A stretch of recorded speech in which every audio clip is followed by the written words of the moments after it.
हरे कृष्ण प्रभु जी, दंडवत प्रणाम।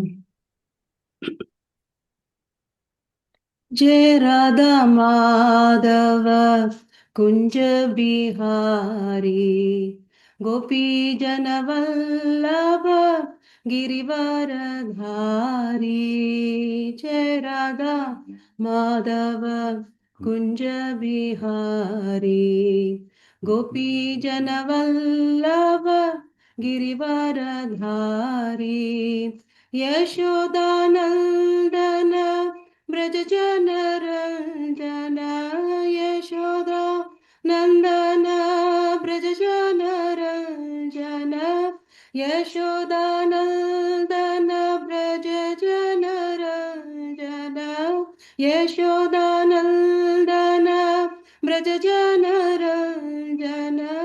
यमुना तीरवन चारी, यमुना तीरवन चारी, यमुना तीरवन चारी, यमुना तीरवन चारी। जय राधा माधव कुंज बिहारी, गोपी जन वल्लभ गिरिवर धारी। जय राधा माधव कुंज बिहारी, गोपी जन वल्लभ गिरिवर धारी। जय राधा माधव कुंज बिहारी, गोपी जन वल्लभ गिरिवर धारी।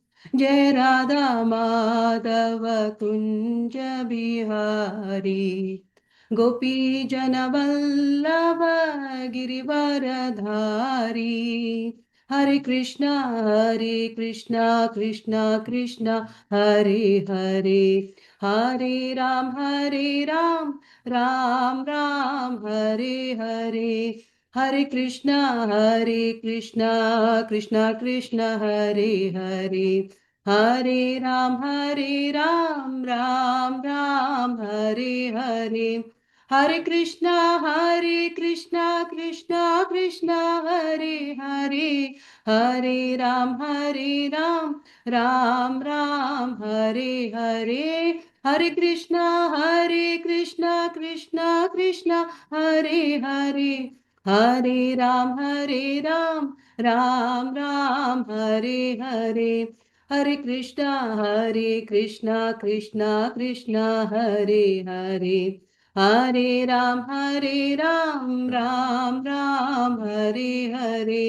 हरे कृष्णा कृष्णा कृष्णा हरे हरे, हरे राम राम राम हरे हरे। हरे कृष्णा कृष्णा कृष्णा हरे हरे, हरे राम राम हरे हरे। हरे कृष्णा कृष्णा कृष्णा हरे हरे, हरे राम राम हरे हरे।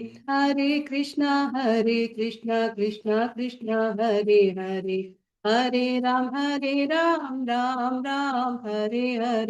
हरे कृष्णा कृष्णा कृष्णा हरे हरे, हरे राम राम हरे हरे। हरे कृष्णा कृष्णा कृष्णा हरे हरे, हरे राम राम हरे हरे। हरे कृष्णा कृष्णा कृष्णा हरे हरे, हरे राम राम हरे हरे। हरे कृष्णा कृष्णा कृष्णा हरे हरे, हरे राम राम हरे हरे।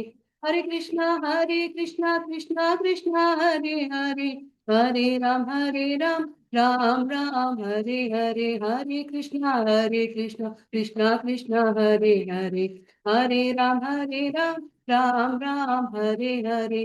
हरे हरे कृष्णा कृष्णा हरे हरे, हरे राम राम हरे हरे। हरे Krishna Krishna Krishna Hare Hare, Hare Ram, Ram Ram, Hare Hare. Hare Krishna, Krishna Krishna, Hare Hare. Hare Ram, Ram Ram, Hare Hare. Hare Krishna, Krishna Krishna, Hare Hare. Hare Ram, Ram Ram, Hare Hare. Hare Krishna, Krishna Krishna, Hare Hare. Hare Ram, Ram Ram, Hare Hare. Hare Krishna, Krishna Krishna, Hare Hare. Hare Ram, Ram Ram, Hare Hare. Hare Krishna, Krishna Krishna, Hare Hare. Hare Ram, Ram Ram, Hare Hare. Hare Krishna, Krishna Krishna, Hare Hare. Hare Rama, Rama Rama, Hare Hare. Hare Krishna, Krishna Krishna, Hare Hare. Hare Rama, Rama Rama, Hare Hare. Hare Krishna, Krishna Krishna, Hare Hare, Hare Ram, Ram Ram, Hare Hare, Hare Krishna, Krishna Krishna, Hare Hare, Hare Ram, Ram Ram, Hare Hare. Hare Krishna, Krishna Krishna, Hare Hare, Hare Ram, Ram Ram, Hare Hare. Hare Krishna, Krishna Krishna, Hare Hare, Hare Ram, Ram Ram, Hare Hare, Hare Krishna, Krishna Krishna, Hare Hare, Hare Ram, Ram Ram, Hare Hare. Hare Krishna, Krishna Krishna, Hare Hare. Hare Rama, Rama Rama, Hare Hare. Jaya Prabhupada, Jai Prabhupada, Prabhupada, Jaya Prabhupada. Nam Sankirtan ki jai.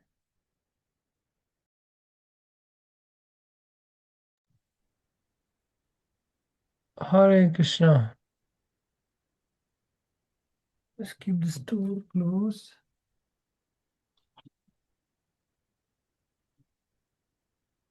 Hare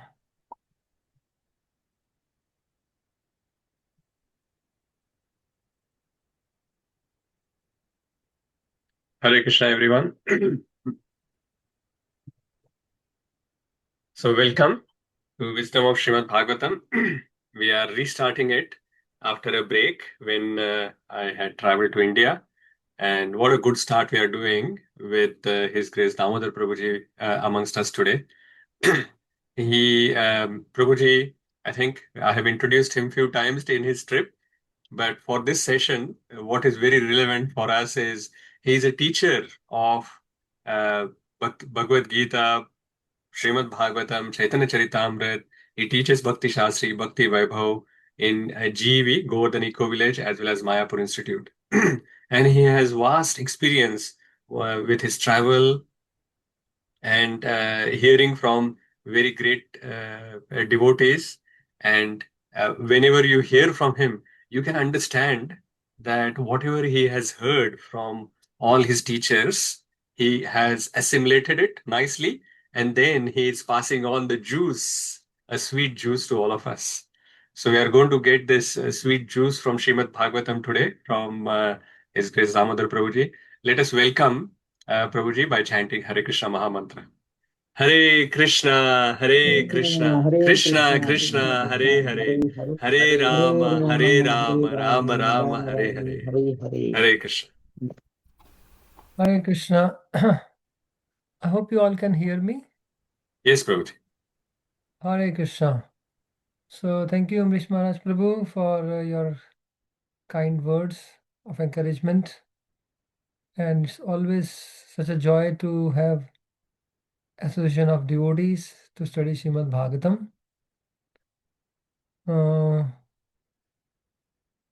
There's a beautiful verse by in CC which says,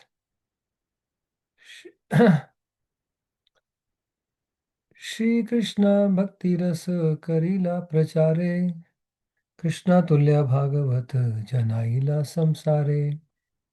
Is Lord Chaitanya's contribution that he has spread the Krishna Bhakti Rasa, the mellows of Krishna Bhakti. He has preached throughout the world, and he has made the whole world known that Bhagavatam is not different from Krishna. Krishna Tulya Bhagavat Janaila Samsare. So this whole world, this whole universe knows that Bhagavatam is not different from Krishna. This has been emphasized and preached by Lord Chaitanya Mahaprabhu. So it's studying Srimad Bhagavatam is actually associating with Krishna himself. And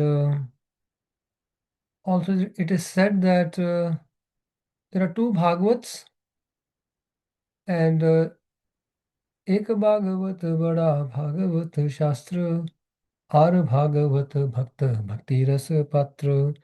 There are two Bhagavats. Those one is big book Bhagavat, other is a devotee Bhagavat. And Lord Chaitanya, he is giving this sweet bhakti rasa through the action of these two Bhagavats. So that's what is described. Dui Bhagavat Dwara Diya Bhakti Ras. So he gives us the mellows, the sweet condensed mellow of Bhakti Rasa through the action of the two Bhagavatas, and then he himself is controlled by that.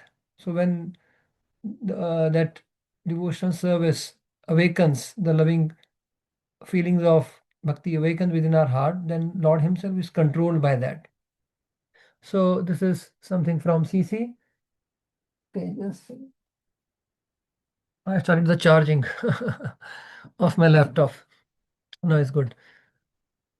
We will chant the invocation prayers together, and then I will recite one verse from Bhagavatam, because this is study class as well as Bhagavatam class. Then I'll read the translation and purport, and then continue our discussion. Om Jnanatimirandhasya Jnananjana Chakshurunmilitam Yena Tasmai Shri Gurave Namaha.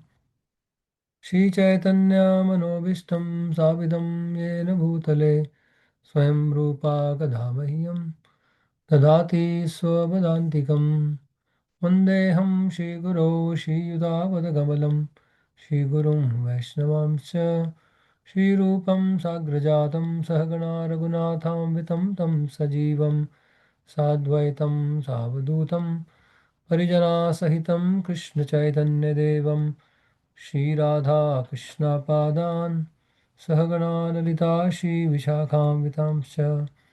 हे कृष्णा करुणा सिंधु दीनबंधु जगत्पते गोपेशा गोपिका कांत राधा कांता नमस्तुते तप्त कांचन गौरांगी राधे वृंदावनेश्वरी विशुभानुसुते देवी प्रणमामि हरिप्रिये वंशाकल्पतरुभ्यश्च कृपा सिन्धुभ्येव च पतितानां पावनेभ्यो वैष्णवेभ्यो नमो नमः.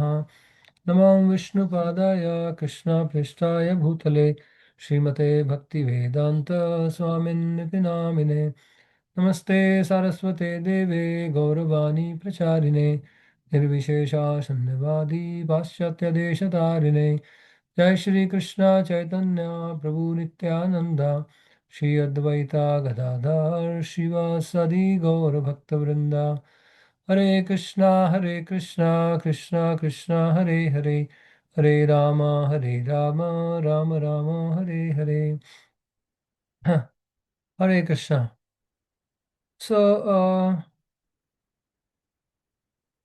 I'll read a verse from second canto, because this gives us some understanding about the nature of Srimad Bhagavatam. So 2944, if you are able to open, or if someone can share screen and share the verse 2944, then we can recite.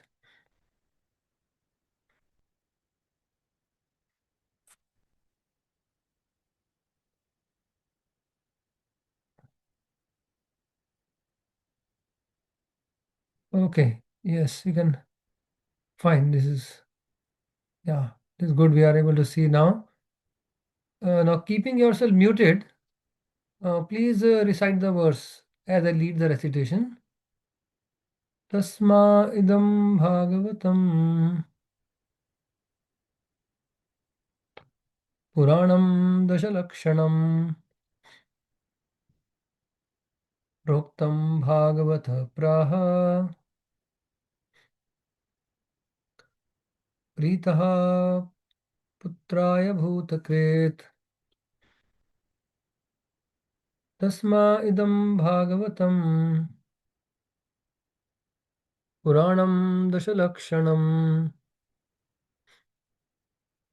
Proktam Bhagavata Praha Pritaha Putraya Bhutakret. Yes, okay, so maybe request someone to please read. Just read will not follow, but someone can read word to word meaning, translation, and purport.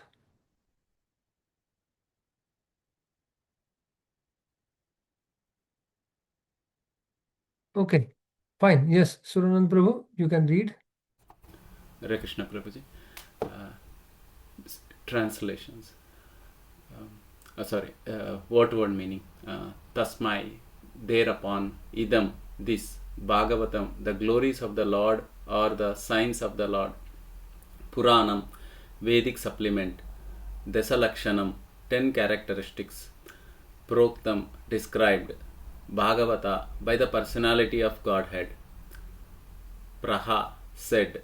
Pritaha, in satisfaction. Putraya, unto the Son.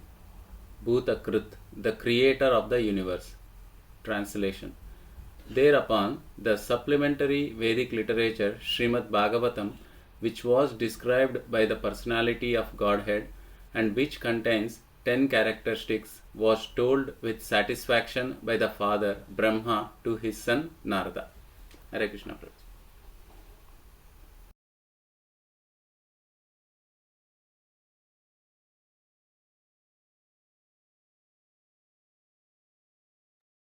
Have you completed the purport?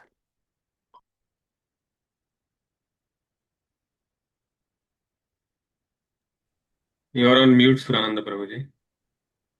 I think the purport is not completed Thank you, yet. Prabhuji. Yeah. Shall I go ahead with purport, Prabhuji? Yeah. Please read the purport.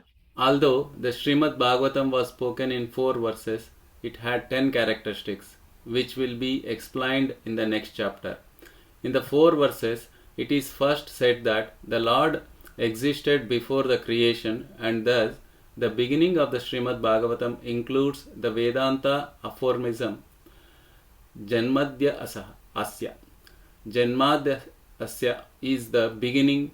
Yet the 4 verses in which it is said that the Lord is the root of everything that be, beginning from the creation up to the supreme abode of the Lord, naturally explain the 10 characteristics. One should not misunderstand by wrong interpretations that the Lord spoke only 4 verses and that therefore all the rest of the 17,994 verses are useless. The 10 characteristics, as will be explained in the next chapter, require so many verses just to explain them properly. Brahmaji had also advised Narada previously that he should expand the idea he had heard from Brahmaji. Sri Chaitanya Mahaprabhu instructed this to Srila Rupa Goswami in a nutshell.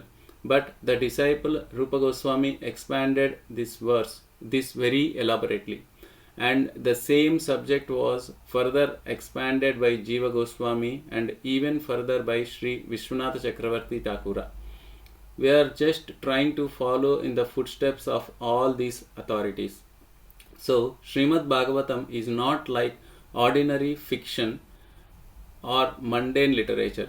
It is unlimited in strength, and however one may expand it according to one's own ability, Bhagavatam still cannot be finished by such expansion. Srimad Bhagavatam, being the sound representation of the Lord, is simultaneously explained in 4 verses and in 4 billion verses all the same. in as much as the Lord is similar than the atom and bigger Smaller than the atom. sorry smaller than the atom and bigger than the unlimited sky. Such is the potency of Srimad Bhagavatam. Hare Krishna. Hare Krishna. Yeah, you can stop sharing.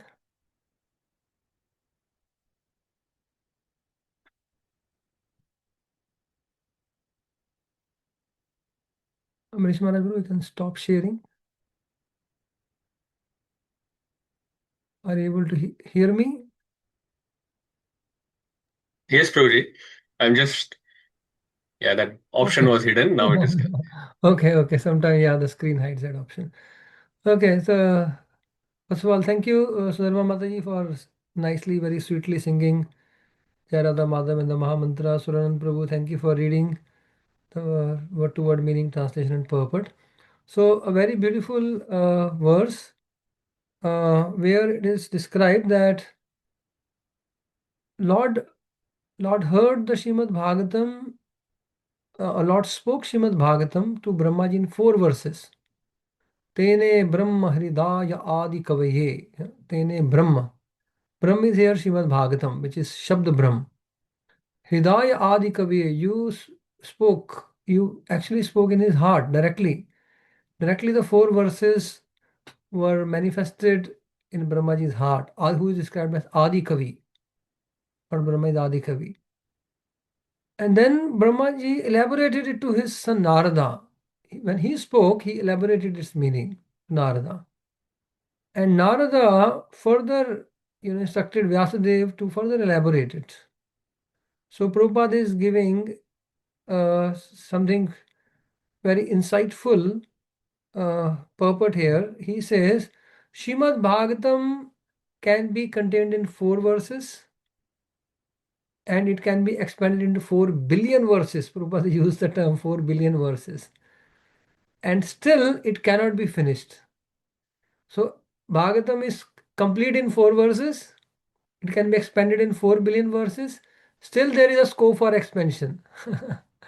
So just like Krishna is Anu and Vibhu both, smaller than the atom, larger than the sky, Prabhupada writes here. Similarly, Srimad Bhagavatam has a similar nature. It can be contained in 4 verses and it can also be elaborated in 4 billion verses and still not complete. This still can be expanded further. So that is such a beauty of Srimad Bhagavatam. Here Prabhupada says, he quotes first of all that Brahma spoke to Narada and then Narada further he asked him to expand it. Also, Sri Chaitanya Mahaprabhu instructed in nutshell the Bhagavatam to Rupa Goswami. In nutshell, that is the teachings of Lord Chaitanya to Rupa Goswami are in chapter 19 of Chaitanya Charitamrita. And in nutshell, Lord Chaitanya explained to him, and it's mentioned over there, Krishna Tattva Bhakti Tattva Rasa Tattva Prant Sab Shikhaila Prabhu Bhagavad Siddhant. So Lord Chaitanya taught to Sanatana Goswami entire Bhagavatam in the form of Krishna Tattva, Bhakti Tattva and Rasa Tattva. So there are 3 main categories of subject matter in Srimad Bhagavatam, which is Krishna Tattva, Bhakti Tattva and Rasa Tattva. And what is that? That is same as Sambandha, Abhideya and Prayojan. So Krishna Tattva is Sambandha and Bhakti Tattva is Abhideya and Rasa Tattva is Prayojan. So these 3. So Lord Chaitanya taught the Bhagavatam in terms of these 3 tattvas. And then he asked Rupa Goswami, now you expand. Now you expand it, the explanation. So in nutshell, the Lord taught. The first 3 verses of Srimad Bhagavatam actually it's like the first 3 verses like the preface of entire Bhagavatam. What is the first verse of Bhagavatam? As Prabhupada also quotes in the purport, Janmad Yasya Yataha. Janmad Yasya Yataha. Everything has come from him. Everything is maintained by him. Everything rests in him. So here the first verse is Krishna Tattva. Second verse is Bhakti Tattva. Third verse is Rasa Tattva. So I'll just briefly touch upon the explanation. So the first three verses are like the preface to the entire Bhagavatam, and they contain these three tattvas: Krishna Tattva, Bhakti Tattva, Rasa Tattva. So Krishna Tattva is that Bhagavatam defines the absolute truth, is Krishna, and there is actually nothing apart from him.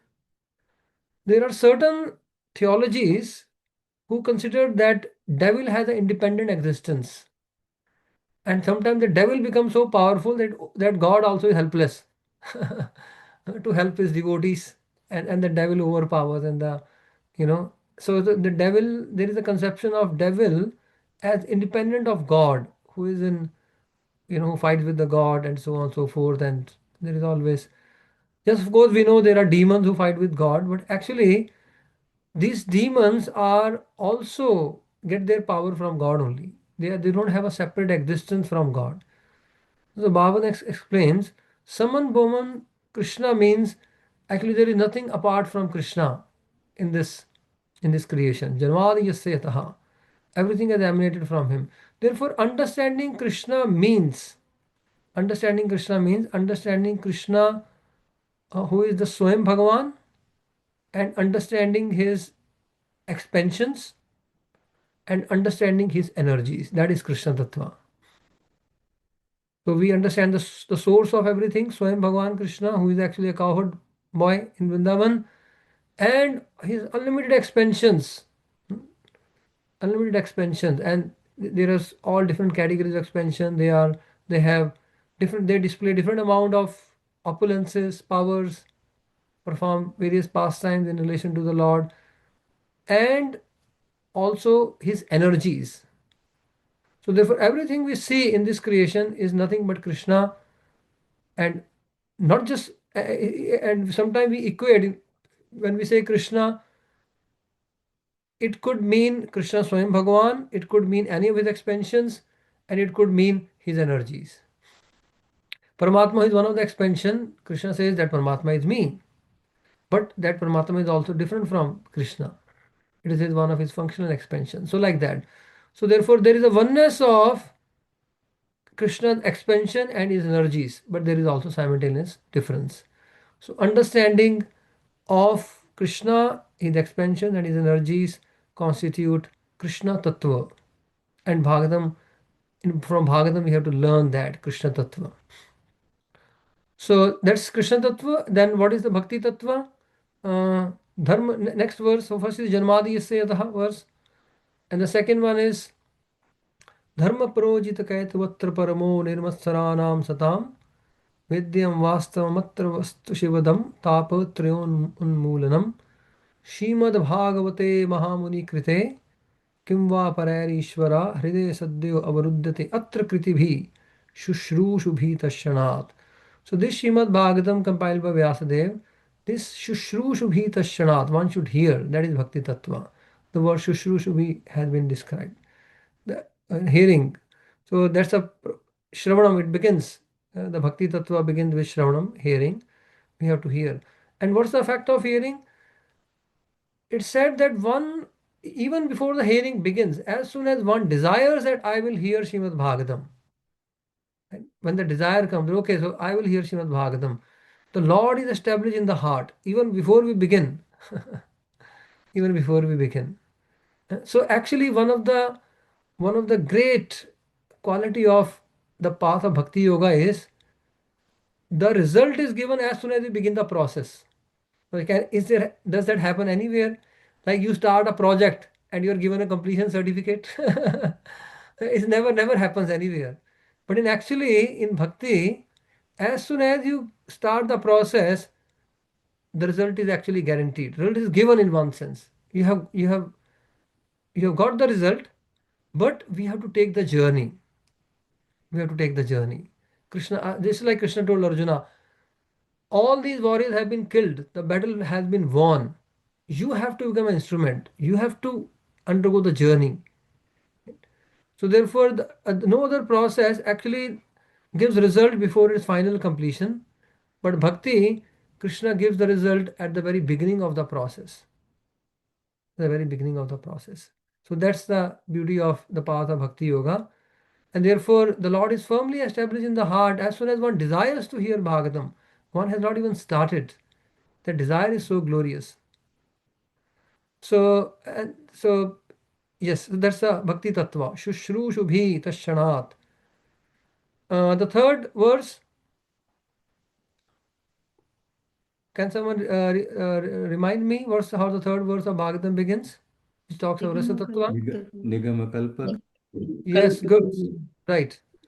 निगमकल्पतरोर्गलितं फलं सुखमुखादमृतद्रवसंयुतं पिबत भागवतं रसमालयम्. Right? Pibat Bhagavatam. Drink this rasa of Srimad Bhagavatam. Rasamalayam.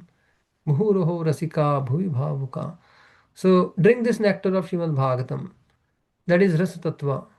And there is actually one will never be satiated. The nature of material rasa in this world is one gets some, like in the beginning, one gets some strong flavor, a kick in the beginning. And, oh wow, amazing, this kind of. But what happens? Soon the curve comes down. It comes down, and the rasa just diminishes, and it becomes very boring, etc. Very stale. No longer the same thing gives pleasure. But the nature of bhakti rasa is that uh, it increases, the taste increases, and there is no satiation. So there is ever increasing satisfaction but no satiation. While there is some satisfaction in the beginning in material rasa, but it's come down, and soon a person is satiated. That means no more the person wants to relish that.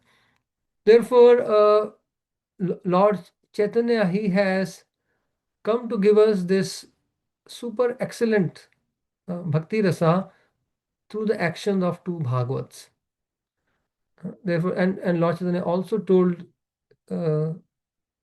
gave instruction to one of the poets, Yaha Bhagavat Pad Bhagavatera Sthane. Go study Bhagavatam from a person Bhagavatam. That means someone who is trying to sincerely practice Bhagavatam, live by Bhagavatam, we should study and hear Bhagavatam from that person. So, and then we can actually the Bhakti Rasa will unfold. So, like you all are studying Bhagavatam, and all of you are trying to practice Bhagavatam in your life. So, you all can relish the rasa of Srimad Bhagavatam. And as we go ahead, you can taste the increasing flavor. This rasa actually expands. So that is Rasamalayam, Bhakti Tattva, so Krishna Tattva, Bhakti Tattva, Rasa Tattva. These are the three tattvas indicated in the first three verses of Srimad Bhagavatam. So therefore, Chatushloki Bhagavatam is complete because it also contains these three tattvas. So if you study Chatushloki Bhagavatam as given in the 9th chapter of second canto, you will eventually come. The first two verses describe Sambandha Gyan. So Krishna Tattva is Sambandha, Bhakti Tattva is Avideya, and Rasa Tattva is Prayojan. So first two verses of Chatushloki are Sambandha Gyan. The third verse of Chatushloki is Rasa Tattva, which is Prayojan. The fourth verse of Chatushloki Bhagavatam is the Avideya. So that's how the Chatushloki Bhagavatam is constituted. And therefore it is complete. Because there are these three tattvas, it is complete. And we see in Bhagavad Gita also, the Chatushloki Bhagavad Gita, that also is complete because there are these three tattvas. But it can be expanded now. These three tattvas further expanded into 10 topics. And each topic is further elaborated. And there is no limit to which it can be expanded. So sometimes the scripture says Bhagavatam is like cotton. You have seen the cotton?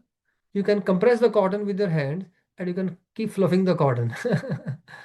Right? So therefore the explanation of Bhagavatam is like different speakers can fluff the cotton and expand the explanation, or just contract it with your hands and summarize something. So that analogy is given in the scriptures itself, that Bhagavatam has that kind of nature. Okay, so this is about the first three verses, overall how the Bhagavatam is constituted. Now regarding the Prasatattva, it said that there are three kind of churnings mentioned in Srimad Bhagavatam. Three kinds of churning. Okay, let me now ask you all, what are the three churnings mentioned in Srimad Bhagavatam? Please raise your hand and answer. What are the three churnings mentioned in Srimad Bhagavatam?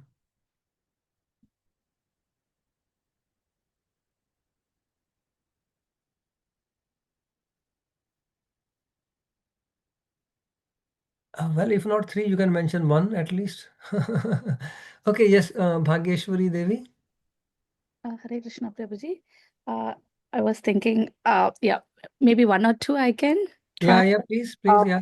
One is churning of ocean, Oh, which ocean? the Mandara. Oh, Mandara Parvat.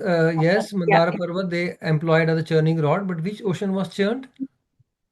Mm, Okay, but good. That's a good Prabhu answer. Prabhu Mandarachal Parvat. No, Mandarachal Parvat was a churning rod. Milk ocean, Prabhuji. It was the ocean of milk that was churned. yeah, ocean of milk. Yeah. Okay, so good. So that's the first churning, ocean of milk. Okay, so what's the second churning? You said you will answer one or two. Yeah. I don't know if it's correct or not. Yeah. But maybe Mother Yashoda churning butter for Krishna. Will Very that be good. churning? Very good. It's mentioned in the Bhagavatam. Mother Yashoda is churning the yogurt. There's a churning mentioned. Yeah, in the And past. that's perfect. So never hesitate. Sometimes we know the answer and we think whether it's right or not. Uh, never hesitate to speak out. Even if you speak something which is incorrect, you will benefit. Then you will remember the right answer for a long time. So therefore, never hesitate to speak your understanding of Bhagavatam. Okay, good. So you have uh, described the two churnings, churning of ocean of milk mentioned in ninth canto and churning of the yogurt by Mother Yashoda. Fine, good. There is another churning.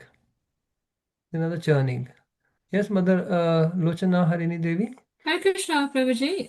I'm just not 100% sure if it is right, but another churning could be churning of our mind. Oh, So, churning of our mind. Okay, churning of our mind. for intelligence and all those Okay, type of things. okay, right. That's a good answer. That's a good answer. We can refine that answer, though we will see that in some time. But it's a good attempt and good understanding. Yes, yes, Sanivas Prabhu.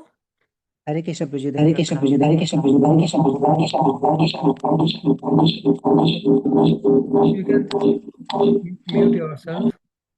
Okay, so maybe we will, Prabhu, you could answer in the text, Sanivas Prabhu. There is some issue with your microphone. You can Churning answer in of the text Bhagavatam. box. Hare Krishna.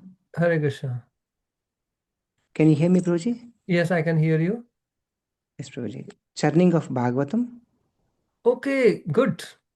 There is not exactly churning of Bhagavatam, but yeah, you can keep yourself muted now.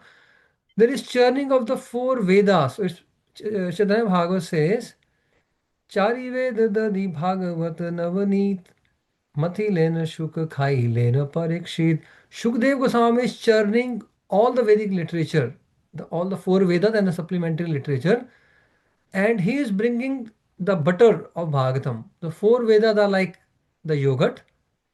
Basically all Vedic literature. When we say four Vedas, all supplementary Vedic literature are included. So all the Vedic literature are like the yogurt, and Shukdev Goswami is the expert churner. He has brought this butter, churning of yogurt produces butter. He has brought out the butter from the churning of all the Vedic literature and gave it to Shukdev Goswami to have it. So therefore, the third churning is by Shukdev Goswami himself. There are three kind of churning, but the churning continues. So now he has brought out the essence of the Vedic literature in the form of Srimad Bhagavatam, right? And we see Prabhupada is now, churning that further and enriching it. Prabhupada through his purports, he's enriching. Now just imagine when the Vedic literature was churned, the essence came out in the form of this nectarian butter.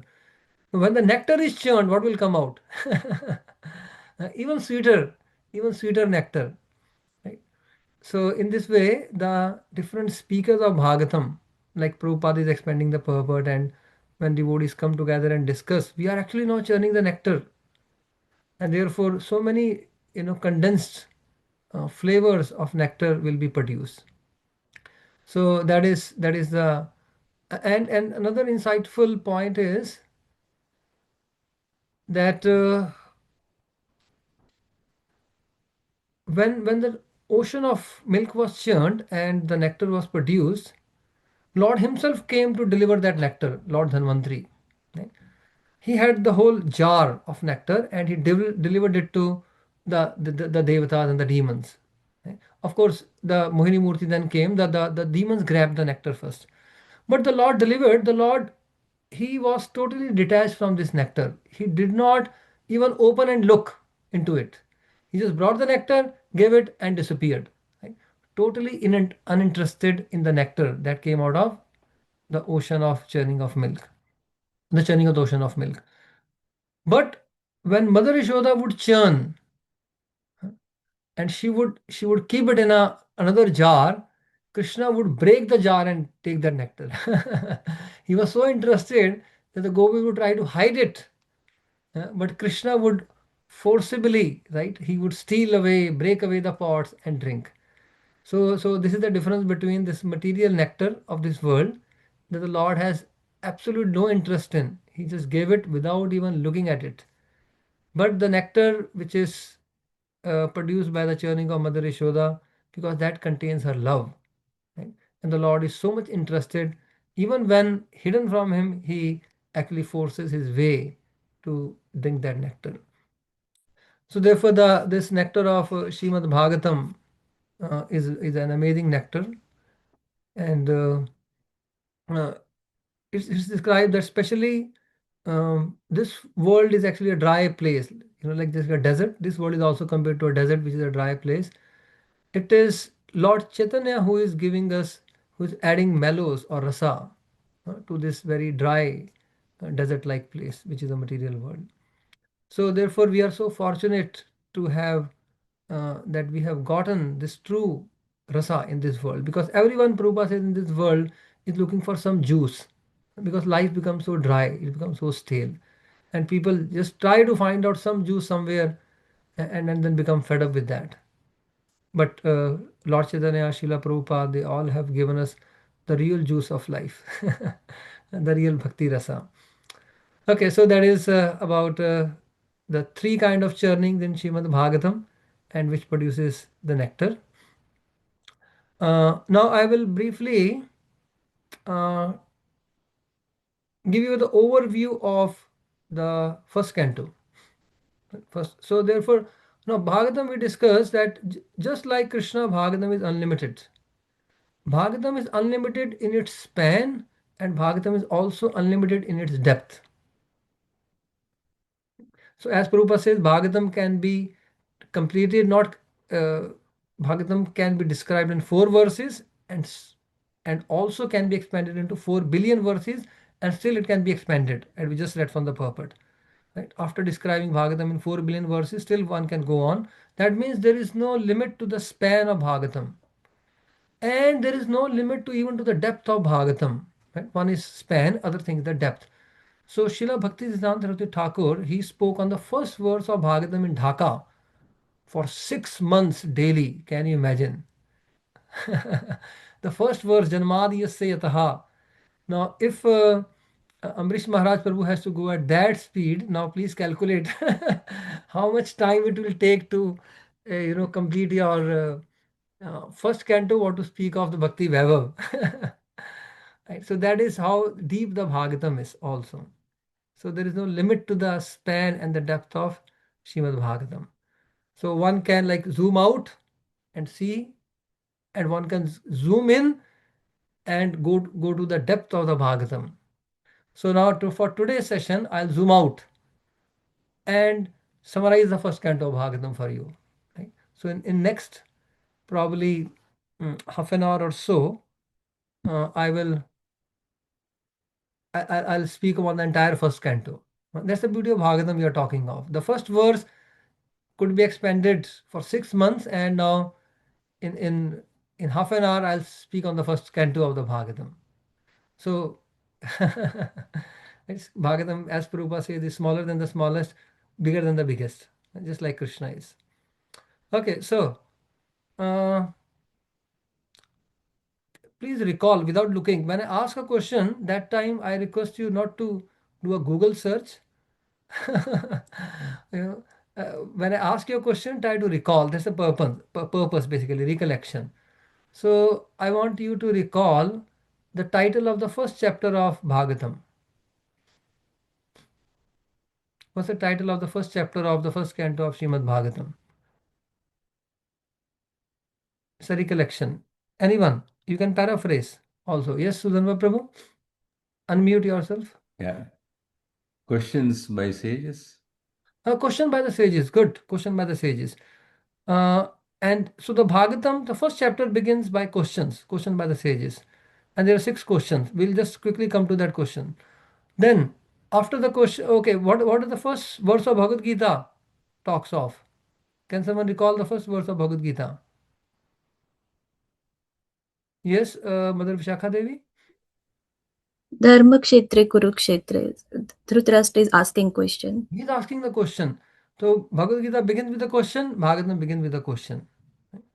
So I will ask a question to you now. The sages ask 6 questions. Can someone just paraphrase, recall quickly, not the exact, question, but what are the 6 questions? You could just paraphrase. What are the 6 questions by the sages?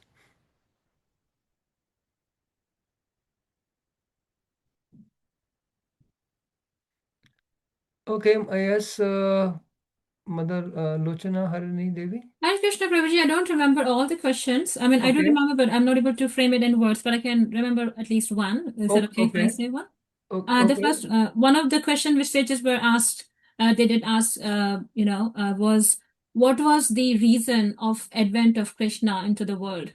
I mean, why good. Krishna appeared in the world? Okay, good. And then I'll Good. remember the rest of them and I'll come accordingly. Fine. That's good. Yes, Suranand Prabhu. Some other questions apart from this? Yeah, Prabhuji. What are the incarnations of the Lord? Okay, various avatars. Fine. Where did Dharma reside after Krishna left this universe? Okay, fine, good.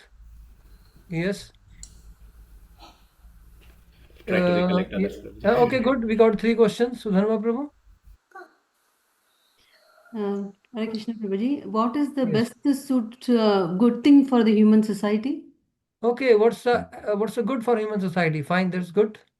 That's right. So as I said, we are just paraphrasing. Good, we got the 4 questions.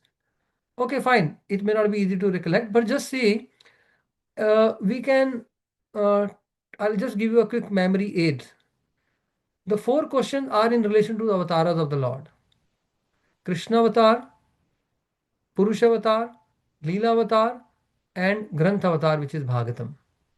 Okay, the 4 questions are in relation to avatars. If you go through the question, you will find purpose of Krishna's descent, Krishna avatar, then his Purusha avatars, Leela avatars, and Granth avatars. When they ask the question, where did the Dharma take shelter of? It is Srimad Bhagavatam.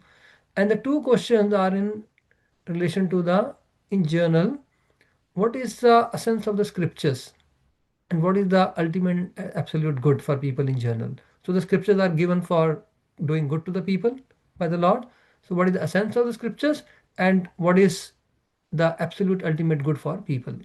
So those 2 questions are related basically to scriptures. So scriptures in general and the good they do, and 4 questions in relation to avatars. Fine. 6 questions asked by the sages. In how many chapters Sut Goswami answers those 6 questions? In how many chapters those 6 questions are answered? You don't have to give me the answer. You have to just tell me the number. In how many chapters? Make a guess. 6, Prabhuji. 6 chapters. Okay, fine. 6 chapters, but we need more refined answer. Yes. Okay, Sanivas Prabhu. Hare Krishna Prabhuji, in second chapter itself, he given in one chapter only. Oh, sorry. Okay, in one chapter, second chapter. Fine. Second chapter, there are answers, but is we need even now further refined understanding. And third chapter also, Prabhuji talks about the avataras.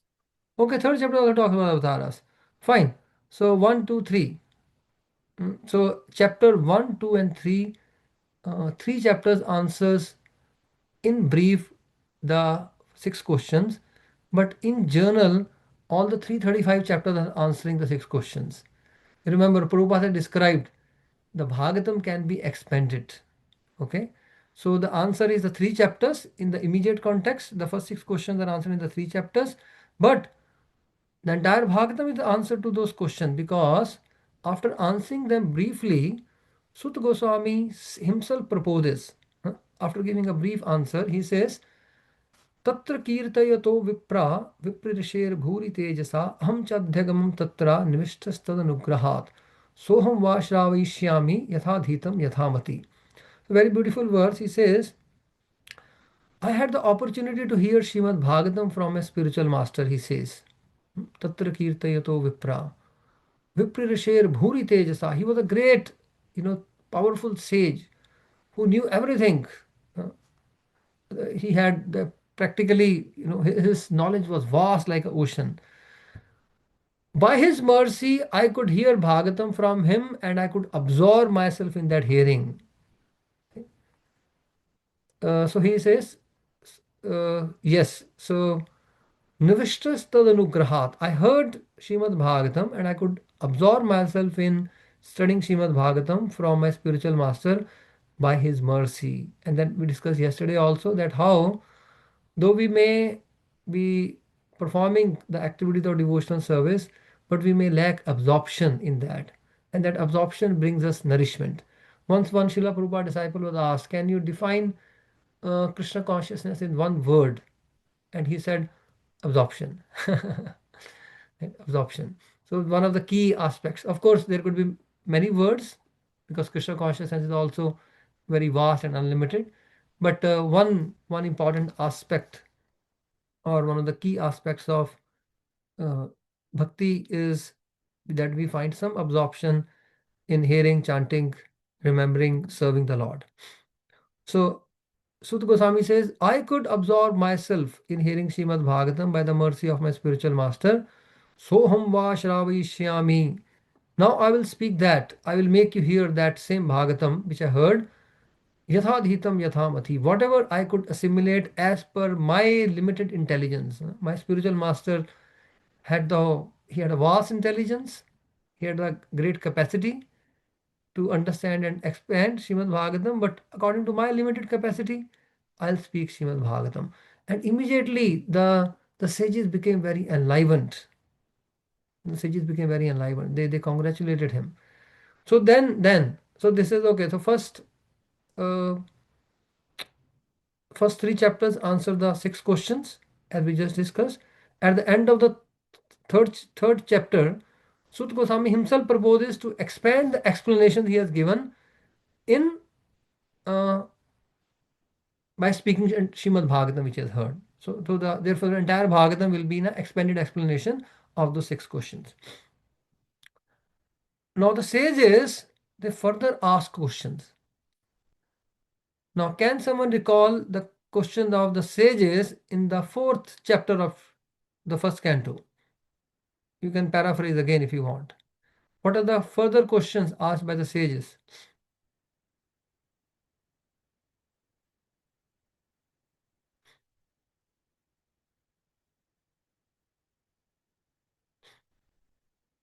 Yes, Sanivas Prabhu? Hare Krishna Prabhuji, Dhanvarpana. I think about the glorious birth of Parashat Maharaj and his activities. Okay, good. That's one of the questions about Parikshit. Someone would like to try out, make a guess what are the other questions at the beginning of the fourth. Again, don't go to your notes and Bhagavatam, don't refer anything, it's a recollection session.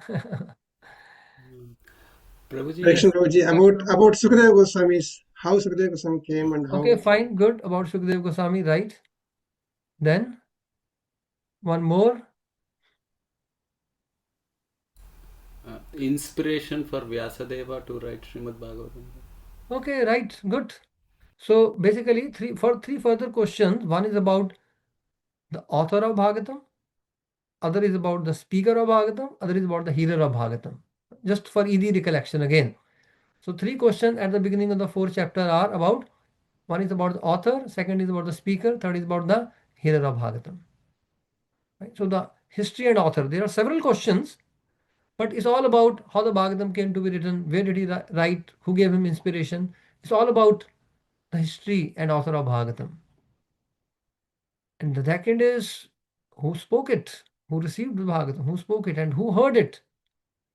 So therefore, there are 3 questions. But the third question about hearer of Bhagavatam, Parikshit, there are 3 sub questions to that. Why we are talking of this question? Because we will be able to understand the flow and the structure of Bhagavatam by properly understanding the questions and keeping the questions in mind. Because entire Srimad Bhagavatam is in the form of dialogue. It's not monologue. The whole thing has been arranged in the form of a dialogue. And that's not just a dialogue between the sages and the Sutta Goswami. It's a dialogue. There are several nested loops of dialogue. Then now Sutta Goswami will quote Shukdev Goswami. So there's a dialogue between Shukdev and Parikshit. And Shukdev Goswami then will quote Maitreya. There's a dialogue between Maitreya and Vidura. He will further quote, there is that conversation between Narada and Yudhishthir. And they will further quote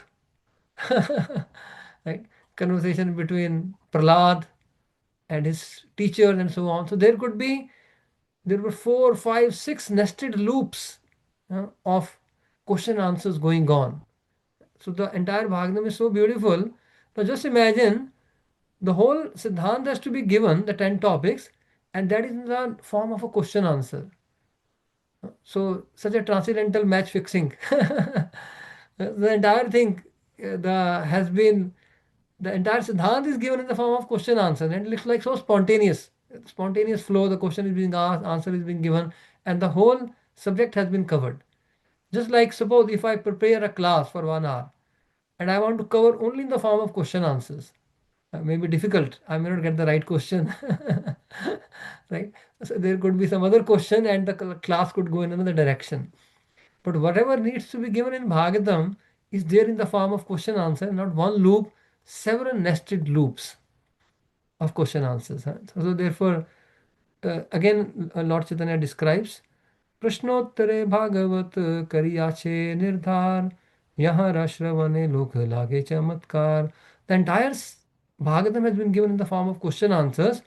Hearing that, people are amazed. How can that be, organized? Lage Chamatkar. Chamatkar here means it's so wonderful. It's so amazing. It's so natural and spontaneous question answers happening while the entire syllabus has been covered. Right? So in this way, that is Srimad Bhagavatam. So we had 6 questions briefly answered, and he said elaborate answer I'll speak in the entire Srimad Bhagavatam. But then they asked some further questions in between, because the answers are being interrupted in between by intermittent questions. So now before you speak Bhagavatam, first tell who is the author, history and author, one question. Who is the speaker? Who is the hearer? Regarding hearer, 3 things. What is that? Tell about his birth. Second, his activities. Third, his departure. So everyone's life is arranged in 3, you can say 3 phases of everyone's life. Person takes birth and then grows and stays for some time and then departs. Like creation, maintenance, and destruction. as we say. So similarly, tell us about Parikshit's birth, his activities, and his final departure. So that the question about the hearer had three parts. And these questions will help us understand the flow of Bhagavatam. The flow of Bhagavatam.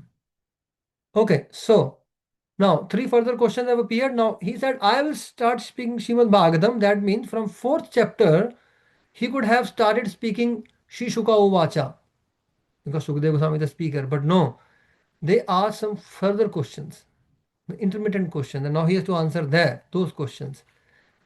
So now, what is history and author? So that is answered in chapter 4, 5, 6, and partly 7. 4, 5, 6, and partly first few verses of chapter 7. That is answered. And okay, so after answering history and author, then he begins to answer the question about the hearer of Bhagavatam from 7th chapter onwards. Who is the hearer of Bhagavatam? Parikshit. So he begins to narrate the incidents leading to the birth of Parikshit. So all the sons of Pandavas were killed, and Ashwathama wanted to kill even the grandson of the Pandavas, who is the son of Abhimanyu and Abhimanyu and no, Parikshit is not he was the heir to the Pandavas. So Parikshit was born to Uttara, to his mother Uttara.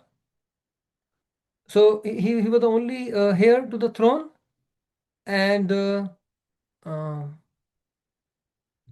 he was also about to be destroyed by Ashwathama. So that whole how Ashwathama butchers, that is in chapter 7, and Krishna saving Parikshit. Right? Otherwise, there would not have been any king. And Krishna could not digest this idea that this world will be without a successor of the Pandavas, his dear devotees. And therefore, Krishna saved the Parikshit within the womb of Uttara. So that is described in chapter 7. So now what should have happened is Krishna saved him. Then naturally, chapter 8 should describe the birth of Parikshit, which is the question. But then what happens? Bhagavatam flow is also like the flow of Ganga, of a river. Now, if you see the Ganga in Navadvip and many other places, it takes many twists and turns. It doesn't just flow straight. It doesn't flow straight. It takes many twists and turns. So now there is that flow of Bhagavatam. 8th chapter should describe birth of Parikshit. The 7th chapter has described the incidents where Krishna saved Parikshit. Now Krishna has saved Uttara, and now he's about to leave. He's about to leave for Dwarka. Kunti wants to express her feelings. So her devotion is expressed, her prayers are expressed in chapter 8. Then Maharaj Yudhishthir became overwhelmed and he needed some emotional counseling. Actually, he was overwhelmed. He required some, that weighed so heavy for him that he required some psychological counseling, basically. And any devotee could. This part of devotee care we teach. One of the case studies, Yudhishthir. He became so heavily burdened. His emotion was so upset that he did require emotional counseling, and Krishna could not provide that. And Bhishma had to, counsel him emotionally and steady his mind. And Prabhupada has several times indicated, any devotee, doesn't matter if he's a great preacher, even if he's a GBC or a sannyasi, any person in this world may require some psychological counseling, because the mind does become sick in this world. Mind does become sick. So one should not judge others. One should not attach any stigma. Just like our physical body can become sick, the mind can become sick, and we may need some psychological help at any point of time. So Yudhishthir required some psychological counseling, and Krishna could not do that. Just imagine, right? So Krishna had to make a referral. He had to refer him to someone else who could be better equipped. Of course, this is Krishna's transcendental trick to glorify Bhishma. Also, there is another level of understanding, but seeing from human perspective, Krishna could not counsel Yudhishthir, and he had to refer him to a uh, senior counselor. Another expert, and thus Bhishma counseled Yudhishthir. So then Yudhishthir had his own emotional challenges, and he needed to be counseled, and Krishna wanted to bring out the glory of Bhishma and Bhishma's prayer, that is chapter 9. Then Krishna then finally departs. So therefore, after kind of hearing, after listening to the prayers and reciprocating with Kunti, then composing Yudhishthir Maharaj, and then also hearing out Bhishma and glorifying him, because all these devotees actually needed, they wanted to express themselves. They wanted, because the war has been very traumatic in one sense. It was a war between the family members. There was a lot of trauma, and therefore Krishna was healing all these devotees by hearing out their expression, their prayers, and so on and so forth. So it's actually a case study of devotee care also. And Krishna actually healed all these devotees, and then he's about to depart from Hastinapur. Okay, so this chapter 8 and 9 is all about Krishna's. He kind of heals all the devotees emotionally and glorifies their devotion in between. And then chapter 10 is about to depart from Hastinapur. The whole chapter is Krishna's farewell party, chapter 10, and his reception party, chapter 11, in Dwarka. The two chapters are dedicated only to describe how Krishna is departing and how he is being received. It could have been completed in one verse. But a chapter is dedicated. Why? Because now it is a detour from the main question. The detour from the main question. So the question about Parikshit birth is then answered in chapter 12. The incident leading were described in chapter 7. 8, 9, 10, 11 are a detour. Just like I said, how the river flows. Sometimes it is going straight and it takes like this, a big, right turn, and then take a U-turn and come back. Come back on the main flow track. So zigzag. So it takes a big detour. 4th chapter is quite a detour from the main question. But this detour, Bhagavatam, this tour is actually the main tour of Bhagavatam. Why? It glorifies the love of the devotees. So Bhagavatam will take so many detours to take us on a main tour, which is how the Lord reciprocates with the love of his devotees. How he reciprocates with the prayers of the devotees, and so on and so forth. So therefore, it's a tour of love, basically, detour of love. So, which shows the love of the Lord for his devotees and the the love of the devotees for the Lord. So that is chapter 8, 9, 10, 11.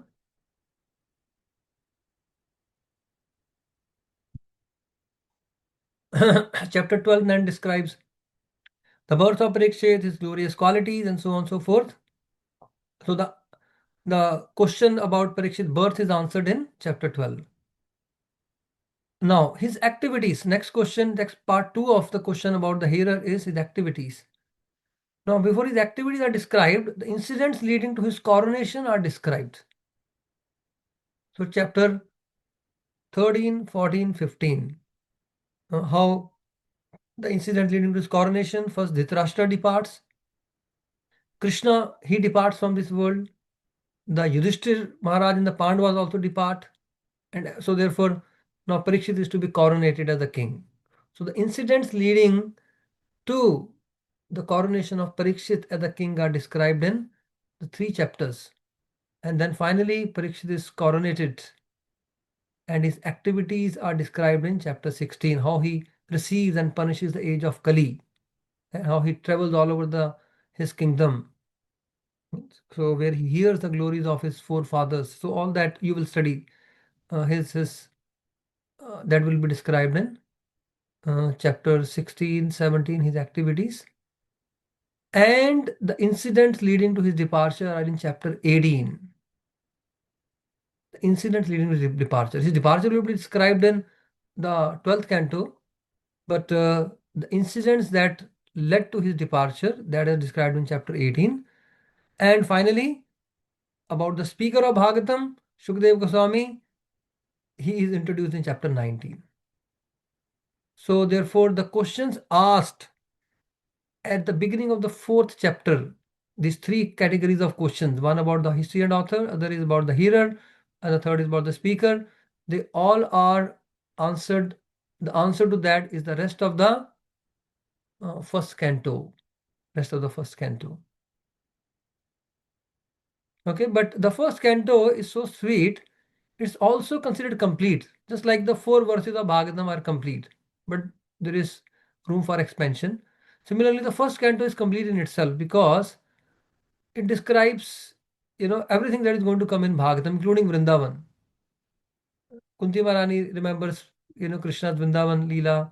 Even Bhishmadev remembers the Madhurya love of the queens of Dwarka is described in chapter 11.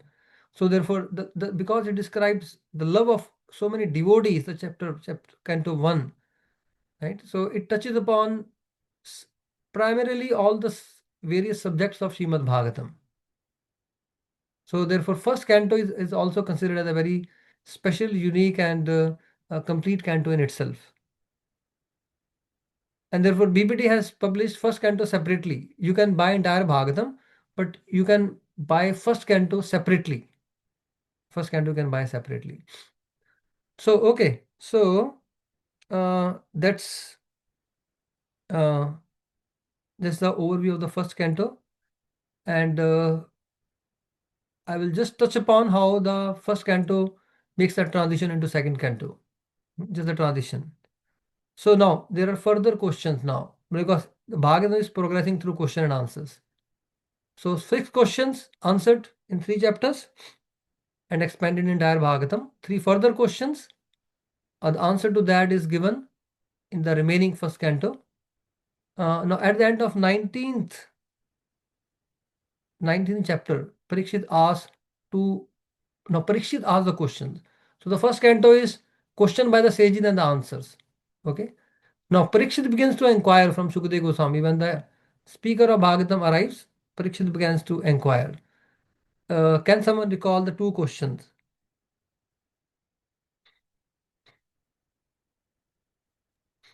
Krishna Prabhuji. Yes.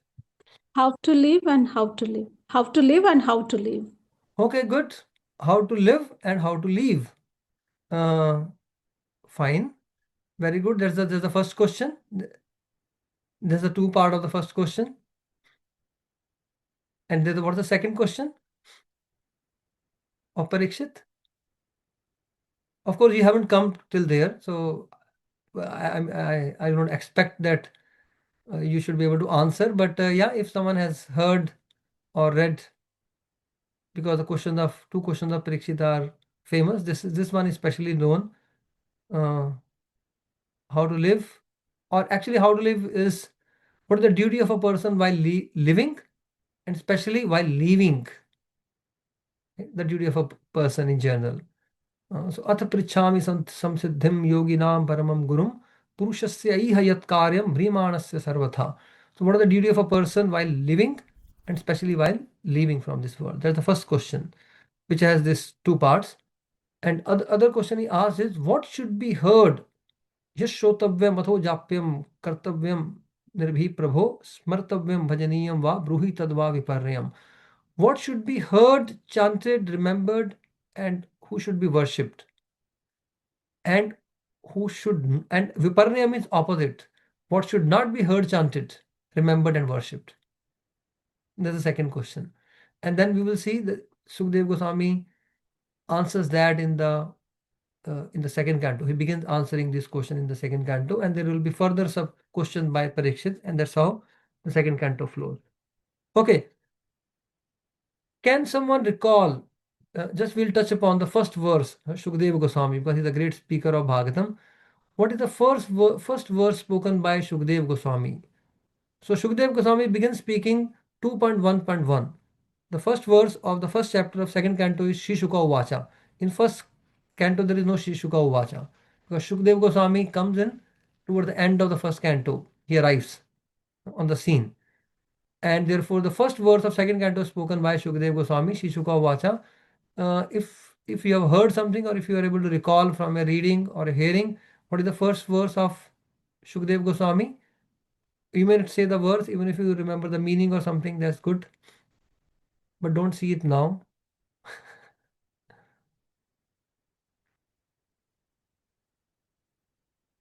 Fine, that's all right. As said, you're still on the first canto. The first words of Shukdev Goswami are, your questions are so glorious. Varyaneshate prashna krito lokhitam nipa atmavit samatah pumsam shrutavya ya paraha. So he says, your question, Varyaneshate, your questions are glorious. Your question will benefit the whole universe. He doesn't say my answer. Insightfully, he says your question will be benefiting the whole universe. Therefore, one important thing is the questions of Bhagavatam are as important as the answers. In this material world, like we have some exams, there are exam papers and we write the answers. How many people really glorify the question in the exam? And they say these questions are worth memorizing, and so on and so forth, right? There are coaching classes, they put up, oh, our students have excelled. They glorify the answers. No one glorifies the questions in this world, generally. So, but the questions of Bhagavatam are equally glorious to the extent that the first verse coming from the lotus lips of Shukdev Goswami is the praise of the questions. And so many times, each speaker of Bhagavatam has praised the questions. Each speaker will find Maitreya Rishi praising questions of Vidura. Nahi alp arthasya devatasya vidusya amalatmana tasmin variyasi prashna sadhu vado brahmita. Oh, such great questions. Maitreya Rishi says, tasmin variyasi prashna. There is quite similar glorification, but there is some unique points in each glorification. So you could compile the glorification of questions by different speakers, and there is ample glorification of questions by the speaker. Therefore, the question of Bhagavatam are equally important, and we should not just learn the answers given by Shukadeva Goswami. We should learn and study very well the question of Bhagavatam. That will give us the insight. So, if you really want to understand the flow of Bhagavatam, ask yourself which question is being answered. Who asked the question in this particular section? Right? Whatever you're studying, who has asked the question, which question is being answered at this point of time? And then by asking this question and trying to get the answer, you'll be able to see such a beautiful flow, the Ganges flow of Shrimad Bhagavatam. Hare Krishna, Krishna Krishna, Hare Hare, Hare Rama, Rama Rama, Hare Hare. जय ग्रंथराज श्रीमद् भागवतम की जय, श्रील प्रभुपाद की जय, निताय गौर प्रेमानंदे. Hare Krishna. Okay, so I think I should keep some time for questions. I have glorified questions so much. And if I do not keep any time for questions, that will be quite unjust. Any questions, comments, concerns at this point of time? So we can have some question in relation to today's discussion for some time.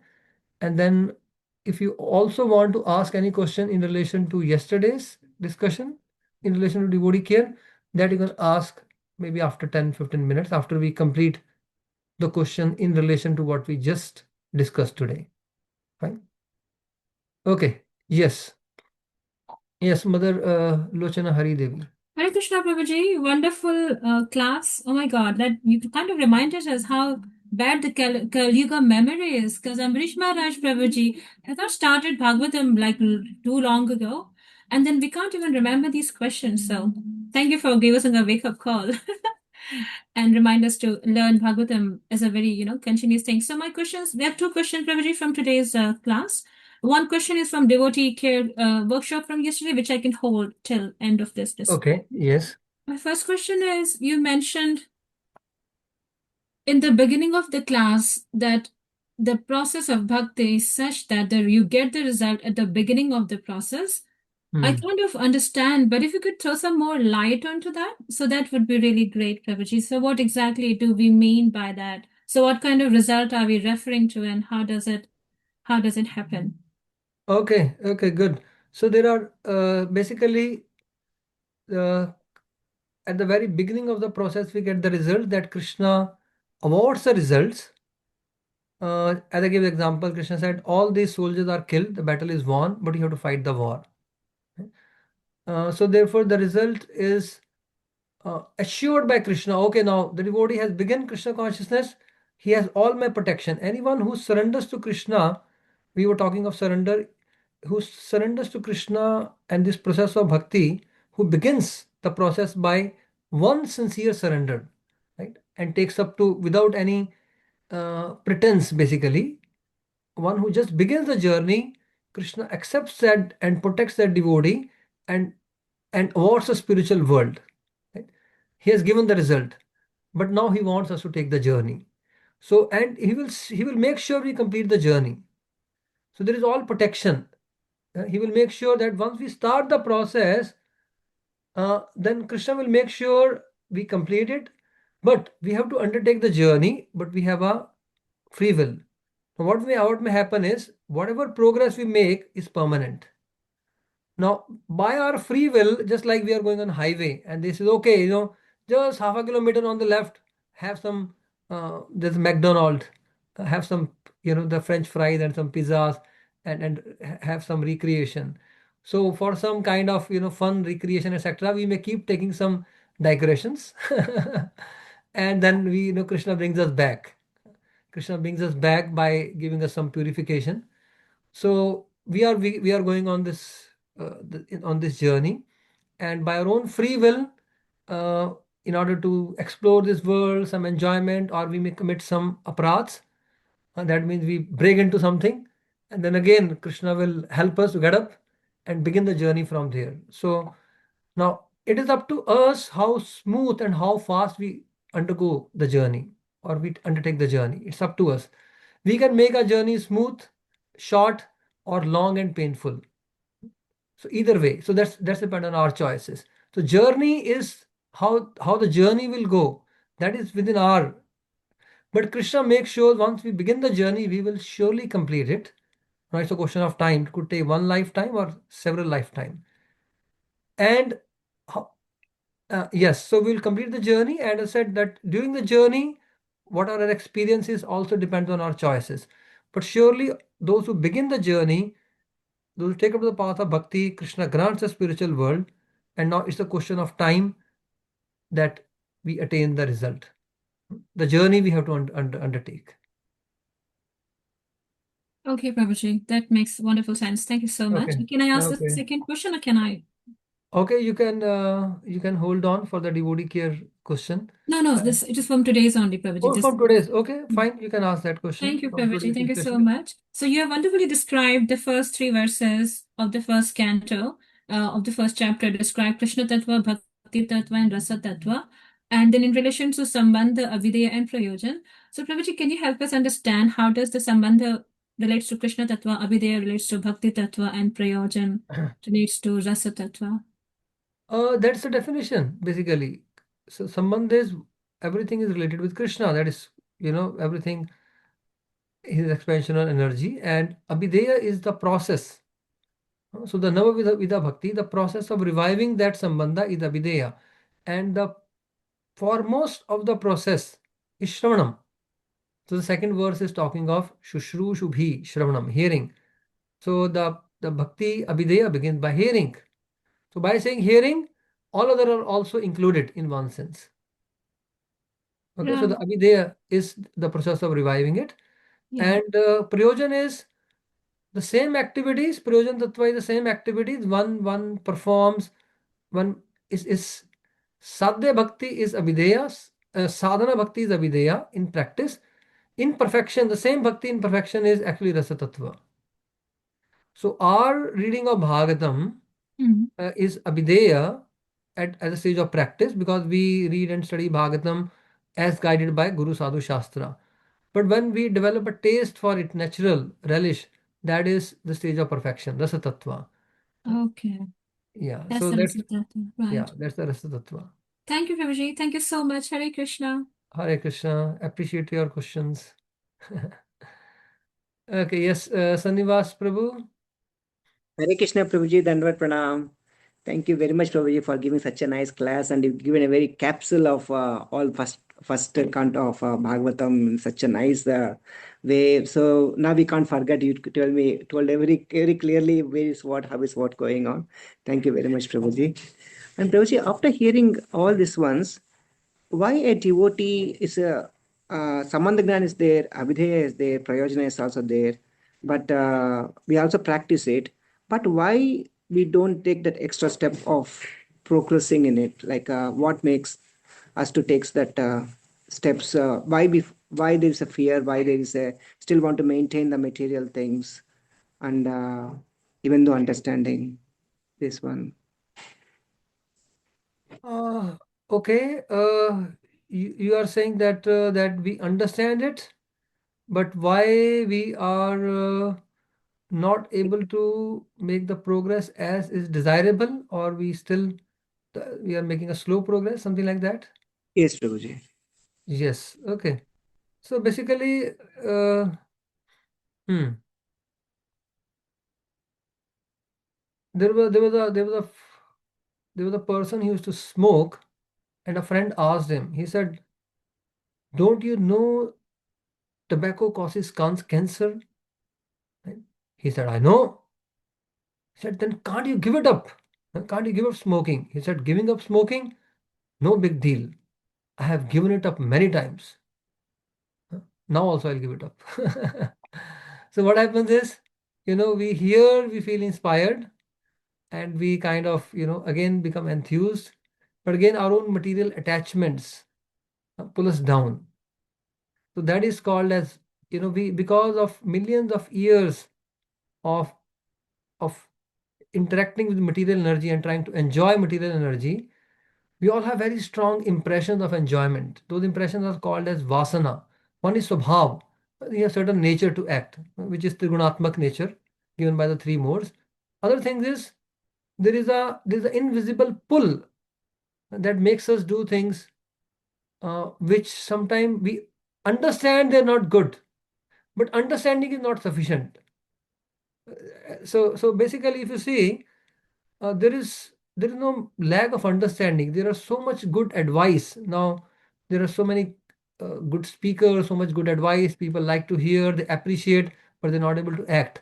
Why? Because there is no process.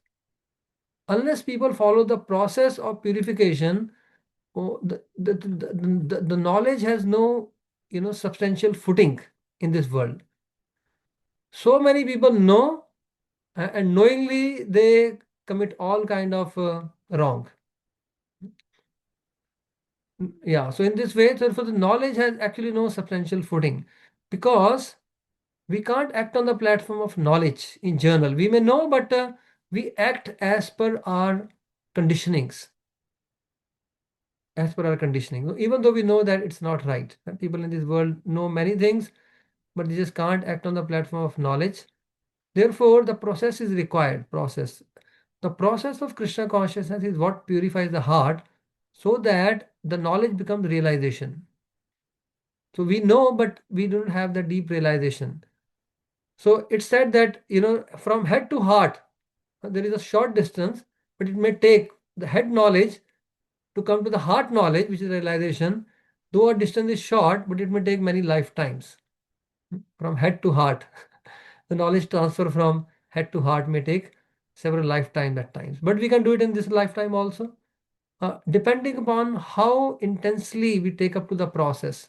Therefore, Tivren Bhakti Yogena Yajeta Purusham Param. Sukdev Goswami says one should perform Tivren Bhakti Yogena.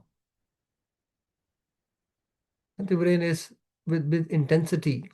So when we perform devotion service, to the best of our capacity, right, in a sincere and serious way, then we can make tangible spiritual progress.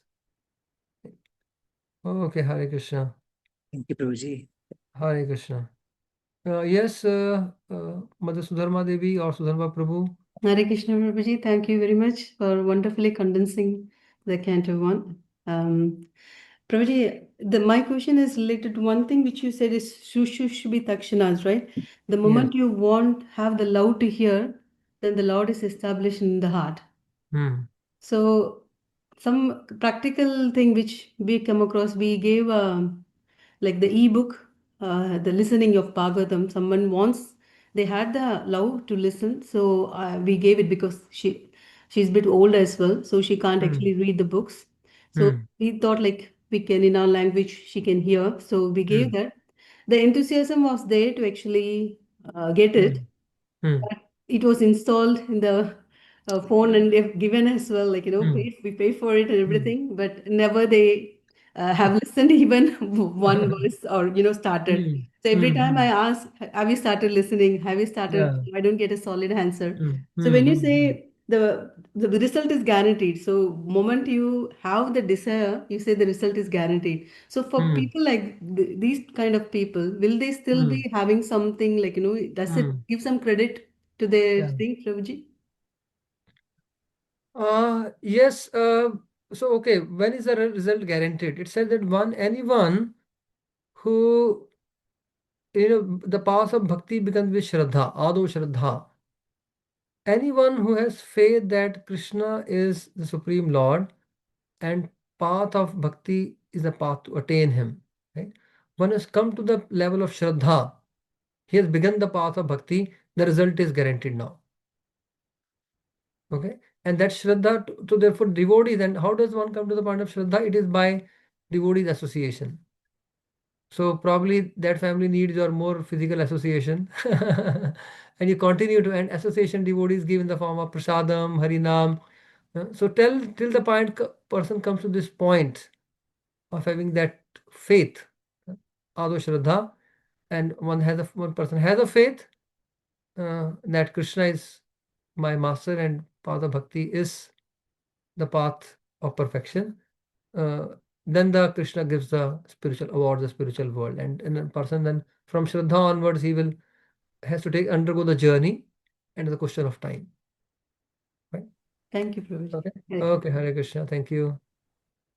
Yes. So,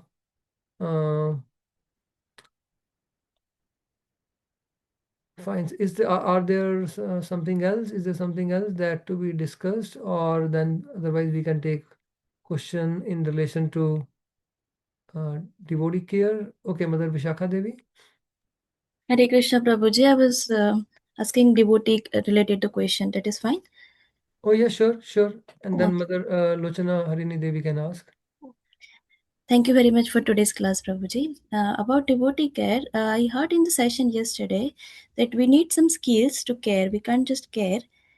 But when a devotee knows that someone is caring by learning the skills, will it be still genuine? Oh, why not? Suppose I want to show my care by cooking, and I'm learning how to cook better. Is that not a sign of care? Cooking is a skill. Just there are some different kind of skills. Similarly, there are skills to how to listen, how to communicate, right? And how to mediate between the devotees who may have some kind of conflict. So all these are different skills. When we learn them, we can serve better. It is very natural to learn and serve. We can always be a better servants by learning. So there are several skills for devotee care. And of course, certain things may not require as many skills. Like that someone is sick, we go and whatever we know, at least we can start. We know some cooking, we can cook whatever we know best and go and give prasadam to some devotee. That's one. We can read out to someone. That doesn't require a great skill. Suppose someone is feeling lonely, we go and spend time and read out to some Prabhupada books, etc. There are many ways we can care that may not require immediate learning of some skills, but there are some specific caring services. Therefore, the devotee care, as I said, very broad. There are several areas of devotee care. So certain areas require some specific skills, and that we can gradually learn. Sure, Prabhuji. Thank you. Hare Krishna. Okay, Hare Krishna. Thank you. Yes. So, Mother Lochana Harini Devi.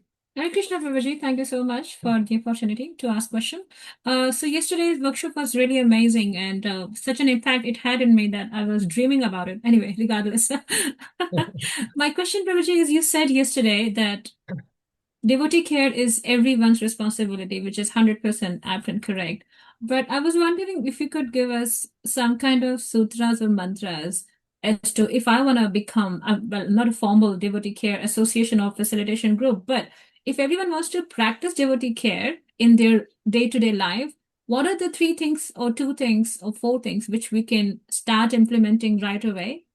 Is it possible to give us some points about that? Okay, fine. Good question. What could we begin with, right? Yeah. As a caring person. Essentially, yeah. Yes. Okay. This nice. We can one thing we can start one thing we can begin is by first of all trying to appreciate, as Prabhupada himself says in that very purport, try to appreciate the service of others. Now, one thing is if someone may have done something for us and we are grateful, and that's one thing. And we can express that gratitude. That's one level. But even if they have not done something for us, but they are actually serving Krishna, someone is a good book distributor, someone dresses the deities nicely. I remember that there is one devotee who hears Bhagavatam classes daily in Mumbai. And after every Bhagavatam class, he will send a message, a compliment that I liked this 1 or 2 points. So that he hears carefully and then send the message that really these 2 points, I really liked it and this will help me. And he thanks that person. And then everyone looks forward, to get a message, even we know that this person daily sends the message to the speaker, but still everyone would like to know, okay, what the points that person appreciated. It gives, people are encouraged that, okay, there is something worthwhile I spoke. At least one person picked up. Kind of course, many devotees will pick up, but this person takes the time to appreciate, and that encourages people. So appreciation is, and we should try to appreciate not even big things, but even small things, small services of different devotees. You can learn and begin to do that. And the other thing is, we can try to see that we can support when we see some devotees need some service. If we can prioritize supporting, offer some kind of supporting services in terms of as per the need. I will not go into the detail. I gave few examples yesterday on some kind of practical support that we can offer within a community, right? Drive someone, cook for someone, deliver prasadam, spend some time, be a good listener. Another thing is just trying to understand a person from their perspective, which is very difficult, because whenever we hear, we try to understand a person from our perspective and not from their perspective.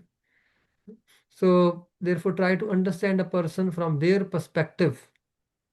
That requires some skill also. Of course, that requires some training in how to be a good listener and how not to interrupt the flow of person's expression when the person is expressing, rather than help that person to speak out and express fully.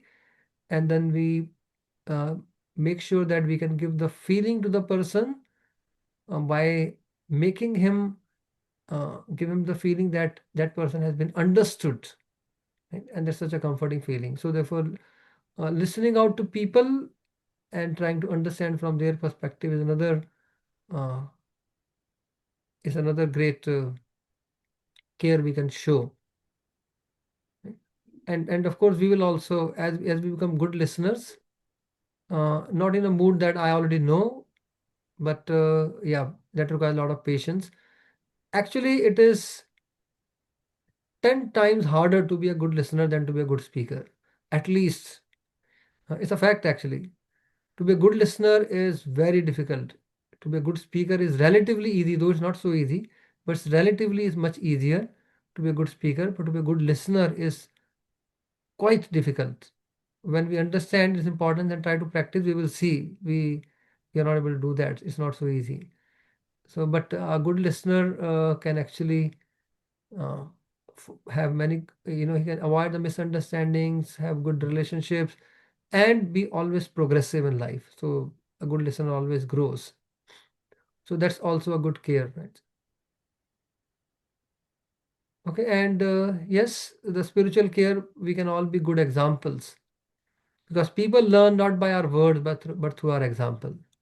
Right? So, therefore, important aspect of spiritual care in a community is be good example of what we speak or what we hear and what we read in Srimad Bhagavatam.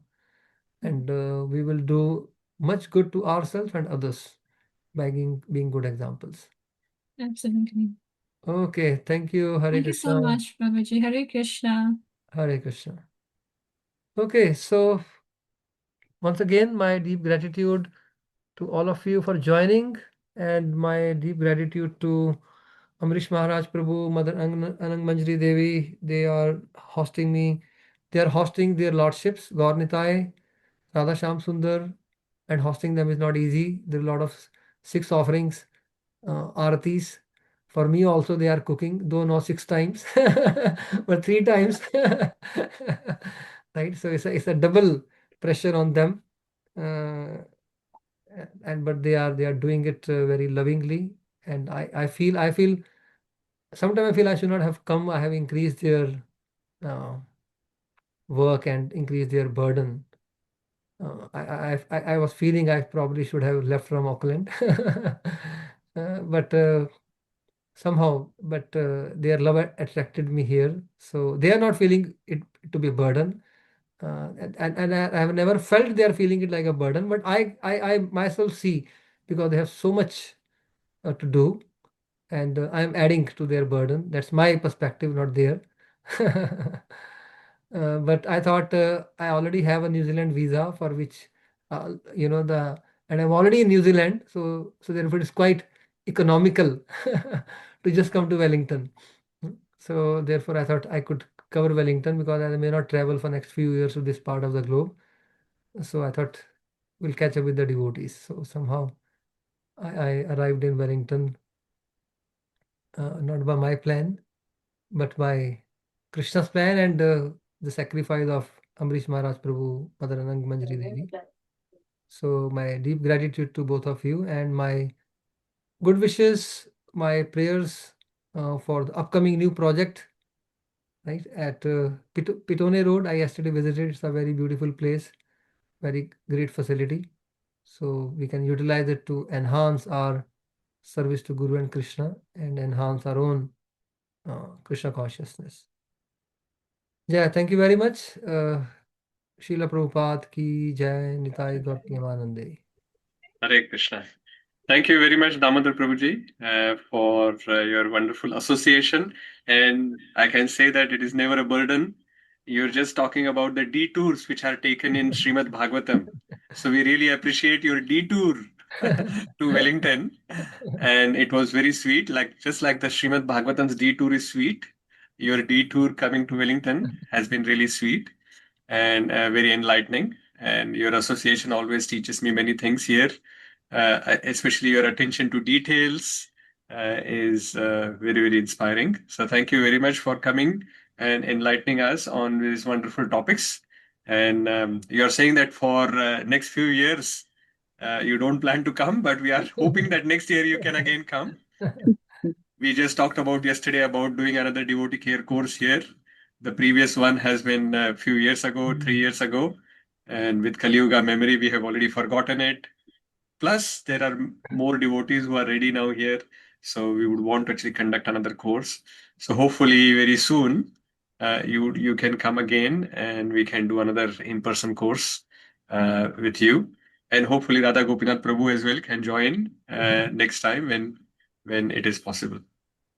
So thank you very much, Prabhuji. And we would like to show our gratitude to Prabhuji for his sweet detour as well as his nectarian classes by chanting Hare Krishna Mahamantra for him.